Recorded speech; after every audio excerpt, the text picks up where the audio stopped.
Well, so great to see you online. It's going to be a great time together. What I want you to do, jump in the chat today and give us the hands up emoji, the thumbs up emoji. Let us know that you're here. We're excited to jump into part 3 of our series called Headspace. And the question I've been asking is, what's the conversation like in your head? Because we all know that the conversation we have the most often is the one that we have with ourselves in our own minds. And it's there that we experience our inner critic. It's there that we experience often lies that we believe. It's there that we experience self-doubt. And we want to talk about our headspace. And this is why, because your internal conversations become your external reality. What you think on the inside becomes often how you live your life on the outside. True confession, last week, after talking about the lies that we believe and about our inner critic, I finished preaching on Sunday and I got home, and at a certain point of the day, I turned to Leslie and said, I'm not really sure that message was everything I hoped it would be. I'm not sure people really connected with people. It really connected with people in the way I'd hoped. And she said, there it is. That's your inner critic coming out in your day, which of course will come out in my preparation for the next week. My internal conversation, if I don't do something about it, can become my external reality. Now, why are we talking about this? We're talking about this because there's an emotional side to our headspace. There's a physical side to our headspace, our brain and how it's made. And there's a spiritual side to our headspace. In part 1, it was really foundational. If you missed it, you need to see it. And then part 2, 3, and 4 are going to be really practical. And this is part 3 that we're in today.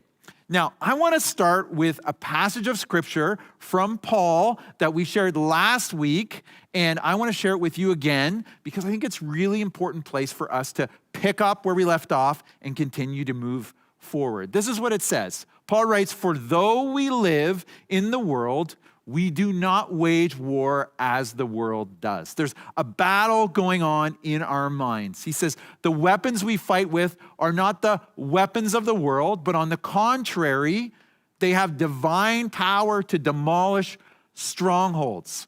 That we talked about the strongholds in our mind, the lies that we constantly believe, the ones that we've maybe believed for a long, long time. That the truth of who God is and of Scripture and prayer have the ability to demolish those strongholds. The spiritual side of our headspace.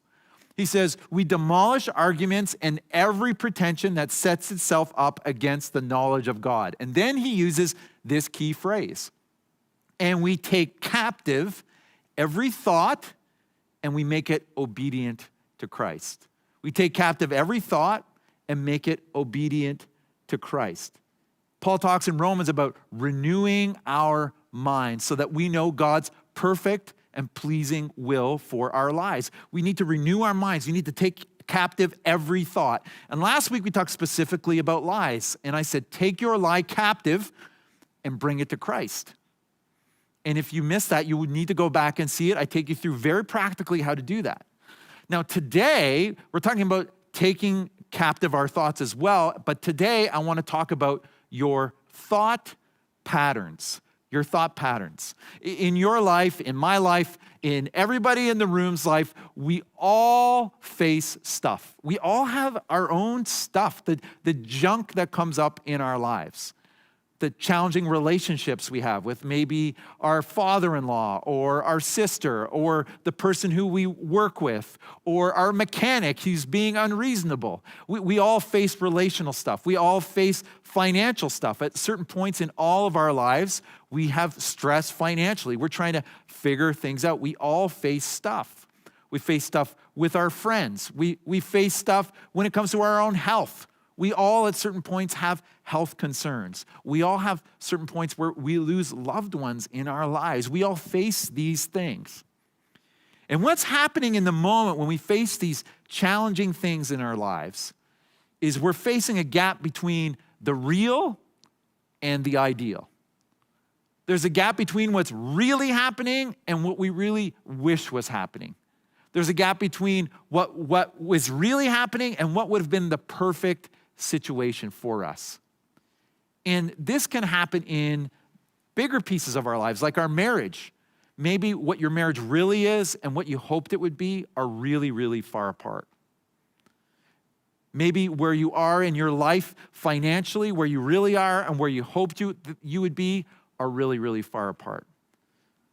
Maybe you thought that you'd have a house by now, or that you'd be married by now, or you'd have a best friend by now, or you'd be getting better grades by now. We all face gaps between the real and the ideal. And they can be small things like the cup of coffee that pours on your lap in the car on a Monday morning. There's the real, and then there's the ideal. And have you ever noticed how that gap, how we can focus on that gap in our life all the time, so much more than we focus on the great things? You know, let's talk about parenting. I know what it's like to be an insecure parent where you think, man, I'm not sure I'm doing the things I should be. I'm not sure I'm a good dad. I'm not sure I'm a good mom. There's a gap between who I am as a parent and ideally what I'd like to be. And you can get so focused on that. I'm not a good dad. I'm not a good husband. I'm not a good boss. You can get focused on all those gaps, what you perceive as deficiencies instead of the great things. Like, wow, God's provided me with a family, or God's provided for me financially, or I have a roof over my head. But we can get so caught up in the gaps that we can miss out on the great things. Yeah, you have a challenging conversation at work, and you can get so focused on that you miss out on the fact that you work with some really great people, and day to day, you're accomplishing something at your workplace, or you're thankful that you actually have a job. But we can get so focused on the gaps instead of the great things. My wife Leslie and I, we're currently having our bathroom renovated. It was over 30 years old. It was about to leak through the ceiling, so we thought it was high time. So we decided we would renovate the bathroom, and we have a contractor at our house, and he was completing the work this week, and we stood at the bathroom door, and he had a few more days to go. And I'm looking at the bathroom, and I'm looking at, this isn't complete, and that's not complete, and this still needs to get done, and that doesn't quite look straight. And what I'm doing is I'm focusing on all the gaps, all the deficiencies, instead of what? Instead of the great thing, that we're gonna have a brand new bathroom, and we've saved and waited for it for a long, long time. And when it's done, it's gonna be beautiful. I got so focused on the gaps that I missed out on the great things. So many of us live that way. The patterns of our thoughts are all about the gaps and not the great things. All about the deficiencies and not the great things that we're doing. Now, your response to the gaps that you see often exposes your unhealthy patterns of thought. The way you continue to approach the gaps, the way you continue to see the gaps, those things tend to expose how you generally think about life. You see, our brains have these pathways in them. We talked about this a little bit last week. And the more we use a pathway in our brain, the easier it is to use it again and again and again. The psychologists call it cognitive bias.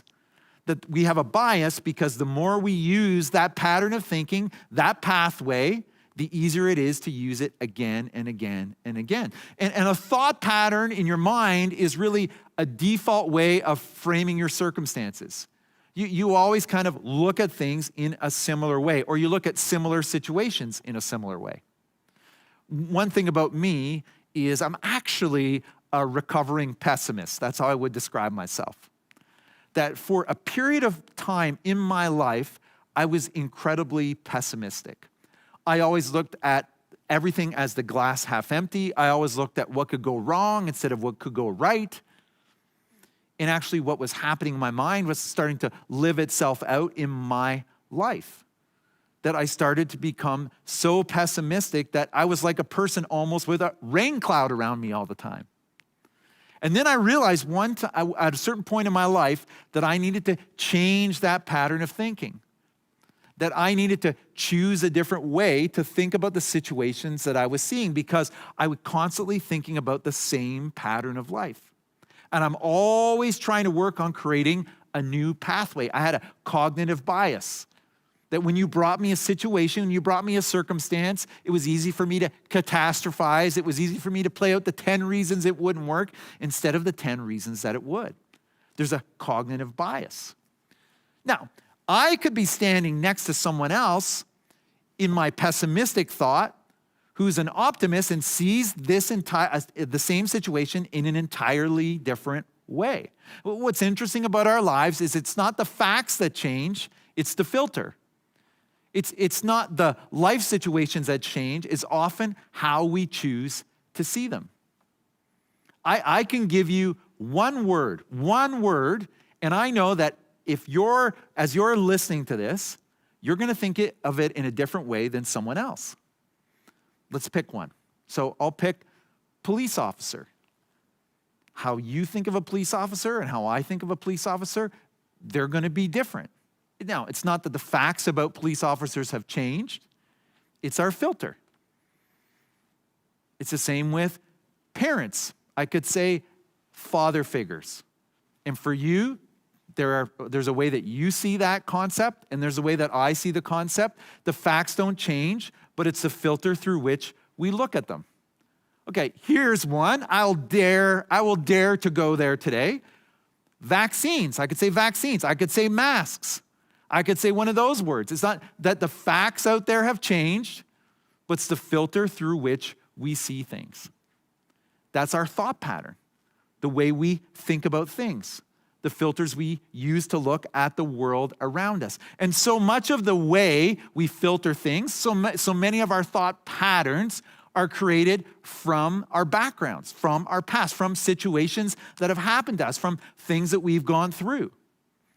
For example, I've shared throughout this series that I have always had this desire to win. I've always had this desire to perform. In fact, that's why I'm a recovering pessimist.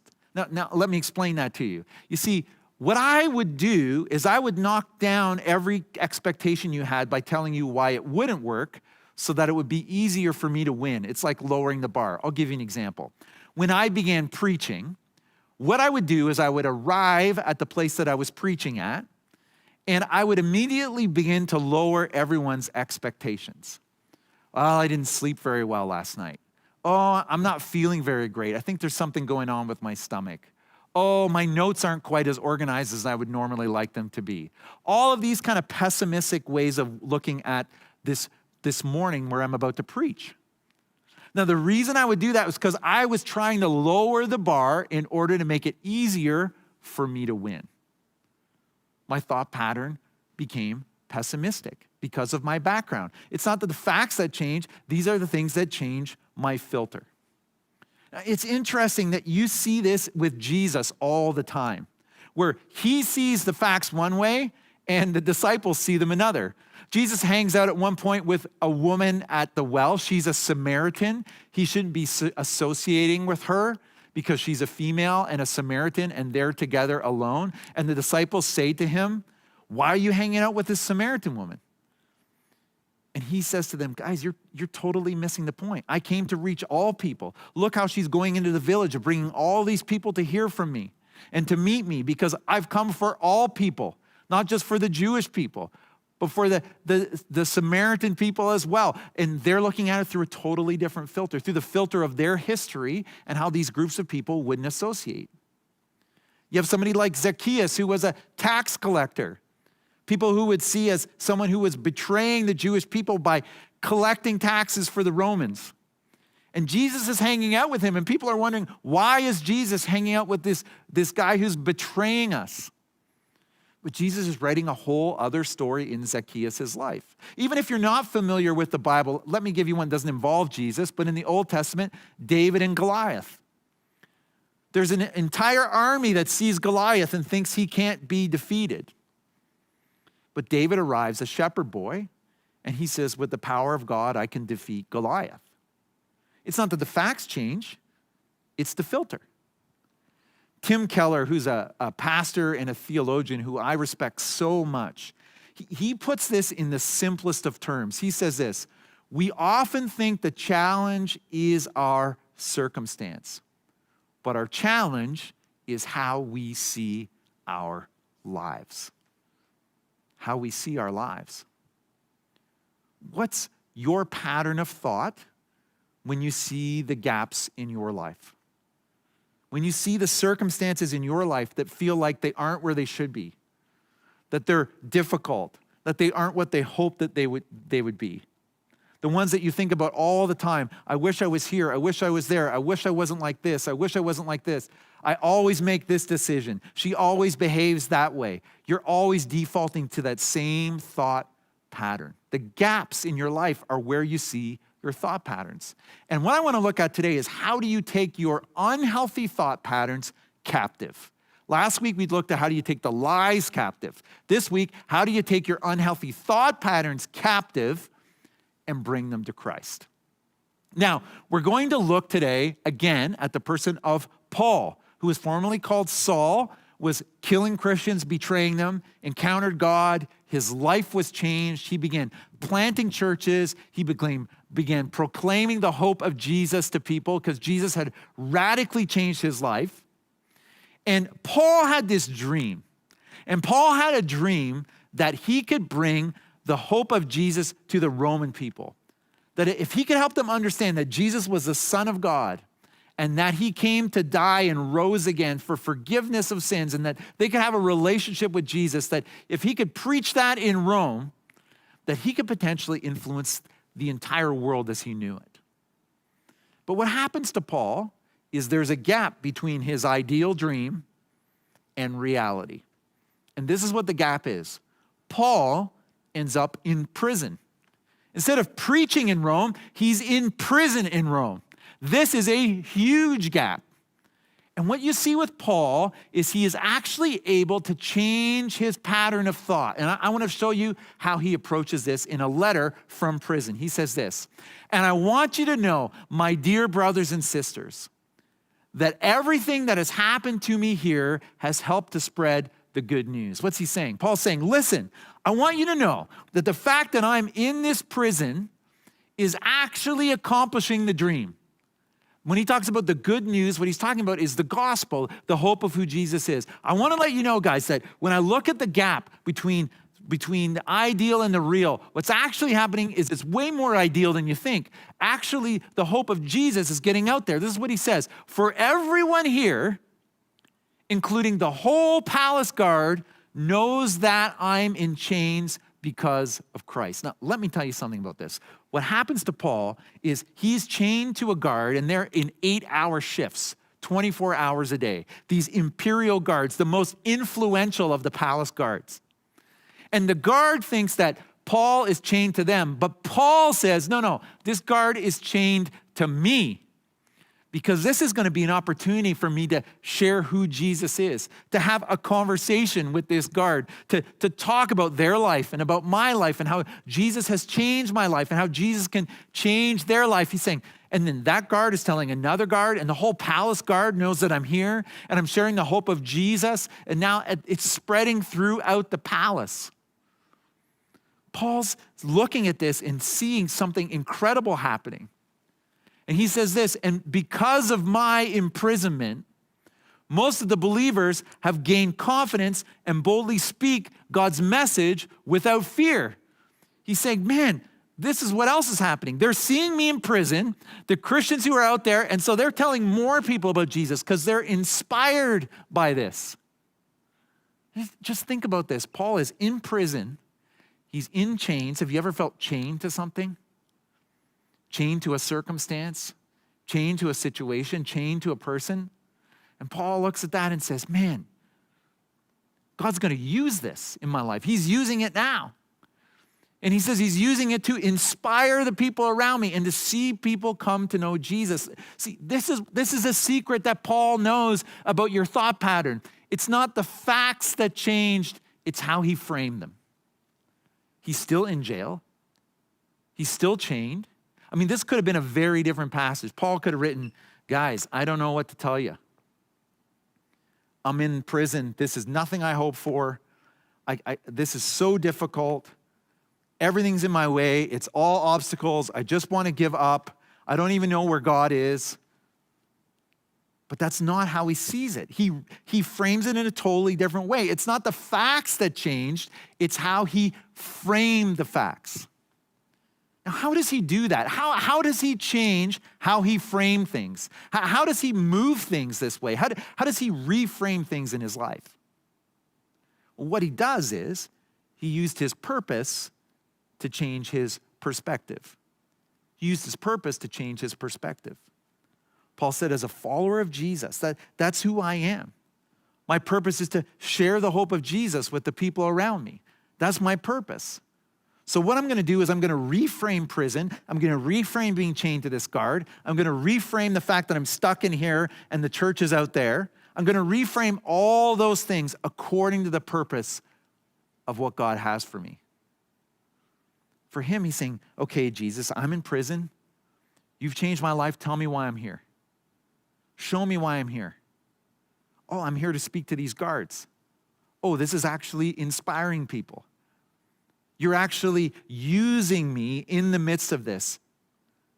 That you have me here on purpose, for a purpose, to share the hope of Jesus with this entire prison. And it's going to go out to the guards, and it's going to inspire people outside these walls, and it's going to go to more people. He used his purpose to change his perspective, to reframe things.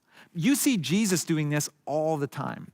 We don't have time to look at it today, but in Luke chapter 7, Jesus is hanging out with a group of people, and a woman arrives who they see as a sinful woman because of some of the choices she made. And she arrives and she pours perfume on Jesus, and she weeps at his feet, and she washes his feet with her tears and with her hair, and she's just worshiping God there on the ground. And the people at the dinner party, including Simon, say, Jesus, why are you hanging out with this sinful woman? Why are you hanging out with her? Why are you letting her touch you? Why are you spending time with her? And Jesus reframes the whole thing. The facts are the same. What Simon sees and what Jesus sees, the facts are the same. But Jesus says, no, my purpose here is to forgive all people. To forgive her sin and to give your sin, Simon. And Simon, while she's been washing my feet, you didn't even do the custom of giving me a bowl to wash my feet. She's wiping my feet with her own tears. You didn't honor me by pouring oil on my head, but she's bringing the most expensive of perfumes. And she's blessing me with it because she knows she's forgiven.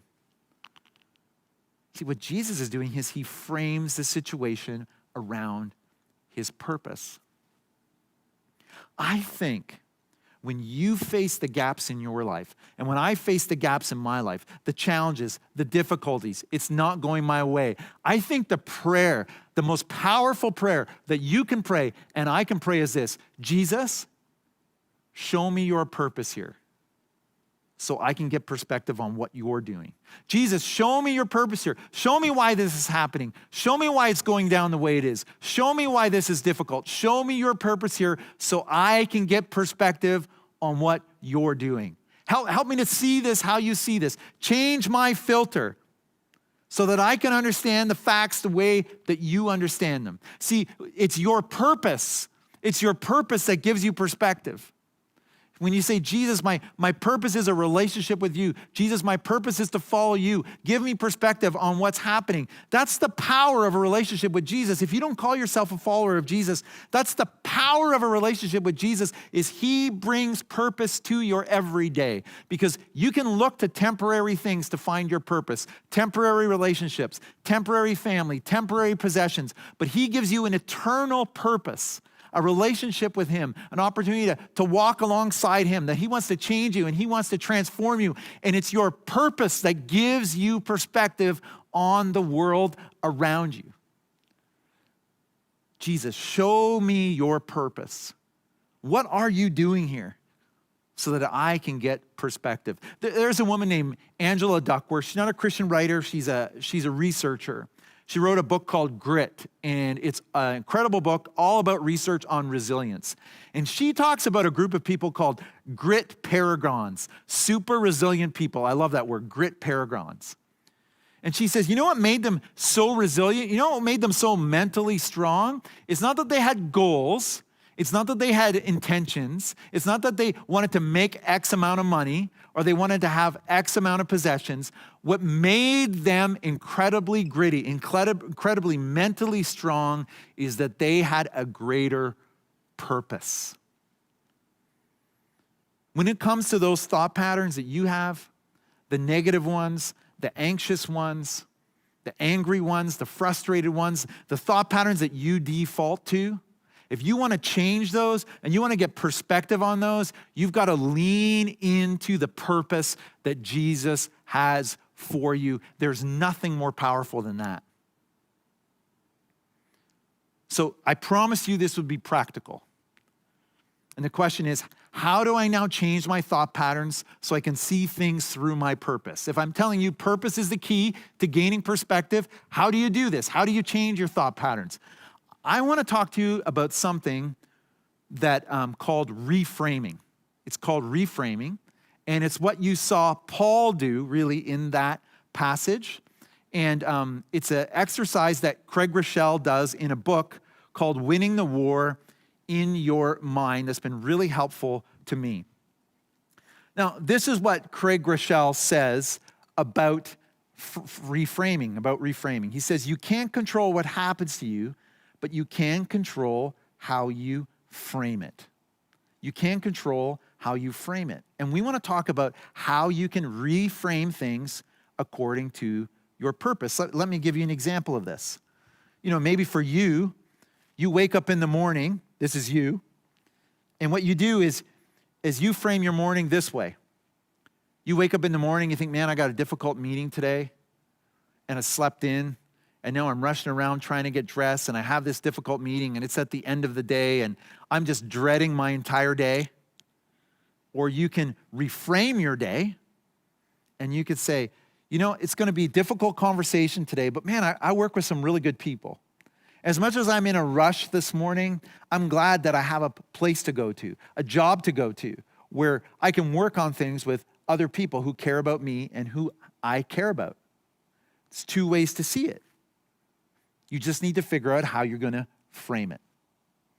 And what I want to talk to you about today are 3 ways that you can reframe your life in order to change the patterns of your thoughts. The first one is to reframe your present. To reframe your present. Now, what does that mean? I'm talking about looking for how Jesus is using your present. Look up for what Jesus is doing now. Jesus, what are you doing right now? What are you doing right now in this moment? You know, you're having a real difficult conversation with your spouse. Maybe it's an argument, some sort of fight. And you're looking at that, and the fight's kind of over, and you don't know what to do. You're in tears in the other room. How do you reframe that? And you bring that to Jesus, and you say, what are you doing in the midst of this? I trust that you're going to take our relationship forward somehow out of this difficulty. That, yeah, I need to go to my spouse and have a challenging conversation, but when I do, you're going to make our marriage stronger. You're going to use this to grow our marriage. And so as hard as this might feel, I'm going to bring it to you and say, Jesus, what are you doing in the midst of it? Reframe my current situation. Maybe it's a challenging day at work, and you've got, again, that challenging conversation, and you're carrying that into the workday. But you say, Jesus, show me how you want me to work in the lives of my colleagues. Who can I support today? Who can I encourage today? How can I be an encouragement to the people around me? Show me what you're doing in my workplace. Maybe for you, it's the challenge of owning your own company. And you've got employees that at times are challenging, or purchasers that are challenging, or cash flow that's challenging. But part of it is saying, man, God, you've blessed me with the ability to lead this business. Help me to create a space, a culture, a place where I can reflect Jesus to the people around me, a workplace that would honor you. Help me to bring the kingdom present into my workplace. Reframing your present. sometimes one of the best ways to reframe your present is to thank God for things that aren't happening. God, I know it's a difficult day, but thank you for the fact that I'm healthy. Thank you for the fact that I have food to eat and a place to live. Reframing your present will change your thought pattern. Now, the second way to reframe is to reframe your past. Look for how God is using your past to point you to a purpose. You know, you can look at your past. You can say, man, all these things have happened to me. Maybe you've been abused in the past. You've made mistakes in the past with some sort of addiction. Somebody was angry at you. You didn't get a leg up. You feel like something happened to you that wasn't fair. And you can continue to live here in this cloud. Or you could say, Jesus, show me the purpose in this. Help me to understand how you're going to take what Scripture says. He takes what was meant for evil and turns it into good. What does that look like? How does that play out for me? I've shared at Connexus before that one of the things that Leslie and I have gone through was the challenge of a miscarriage and how difficult that can be. But we've looked at that and said, okay, God, what's your purpose in it? And over the years, we've been able to walk alongside people who've gone through the same thing. It was a difficult thing. It was a challenging thing. But instead of looking back on it and just living in it, in the challenge of it all, asking, Jesus, somehow show me your purpose in the midst of this. How do you want to use this difficult part of my life? How are you redeeming it? How are you using it to help people in the future, to point people to you? Jesus, how are you using my past to point towards my purpose? Now, the last reframing is actually called preframing your future. Preframing your future, allowing Jesus to help you decide how you're going to see something in the future. You know you're going to have that difficult conversation. You know there's something coming around the corner. You can see some financial challenges ahead. You know it's going to be bumpy in your job in the next quarter. Pre-framing it and saying, okay, Jesus, as I move forward into that, I know it's going to be hard. I know it's going to be challenging. I know that surgery is going to be challenging. I know that dentist appointment, that's coming from my personal opinion, is going to be challenging. How do you want me to see it? Do you want me to see it as an opportunity to grow? Do you want me to see it as an opportunity to see where you're working in that moment? Show me your purpose in that piece of the future so that I can look at it the way that you see it. There's a guy named Rich Villodas.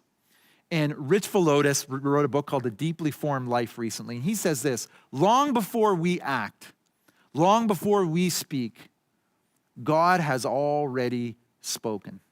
Long before we arrive, God is already present. That even God is the Alpha and the Omega, Scripture says, the beginning and the end. He's in your past, he's in your present, he's in your future. He's not bound by time, and he's moving through your past into your present, using it to help you point people to him. And he's already preparing the future for you. So you can reframe your past, and you can reframe your present, and you can pre-frame your future, knowing that God is using all of them. You want to break the pattern of thought in your life? The negative patterns, the pessimistic patterns, the doubtful patterns, the critical patterns, the cynical patterns. To break a pattern of thought, look to Jesus to give you perspective. Jesus, show me your purpose here. Give me some perspective. Help me to frame this. Show me your purpose in my past. Show me your purpose in my present. Help me to pre-frame my life to be looking for your purpose in the future. And when you take captive every thought that way, you'll renew your mind and change the way that you think. Let me pray for us. God, we come to you today. And I know there are many of us who are caught up in continual thought patterns and thought processes that are not healthy about people, about situations, about our lives, about the news, about what we see on the internet. And God, what I would ask is that you would give us the courage to reframe our lives around the purpose you have for us. That Jesus, you love us, you care about us, you died for us, you rose again, you forgive us, you have a relationship, you want to have a relationship with us, and you want to use us into the future. Change our pattern of thinking. Cue us through your Spirit to be reframing things around who you are, what you're doing in our lives and the lives of those around us. And I pray this in your name. Amen.